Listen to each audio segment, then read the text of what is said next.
අයියා නේද ජීවත් වෙන්න බෑ කියපු කෙනා තව අලුත් කෙනෙක් ඔයා. වරෙන් යන්න අයියේ වචන දෙයක් කතා කරලා එන්න.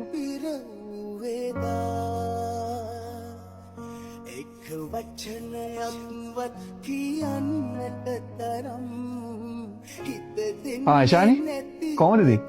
පොඩ කාලයකට පස්සේ ඇයි මේ නංගි අපි ගැන කියලා නැද්ද? මට එහෙම කවුරුත් ගැනවත් මෙයා කියලා නෑ. මෙයා මේ අපේ කැම්පස් එකේ යාළුවෙක්. මේට අවුරුදු 3කට කලින් අපි මීට් උනේ. දැන් නම් මතකත් නැතුව එන්නේ. nice to meet you bro. ඉතින් කෙල්ල ඉතින් සහයන්න සරයිනේ. ඔව් බං පොඩි දෙයකට අද වෙනා මෙයාට නම්. ඉතින් සර වුණාට එන සංවේදී මිනිස්සයන්. මේක නම් ඇත්ත තමයි බං. හරි එහෙනම් මචං ඊළඟ දෙන්නම සතුටින් ඉන්න ඕනේ අර. හරි.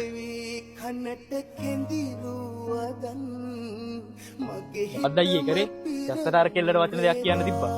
ඒකට හරිම කෙනා ඒකේ තෝරගෙනම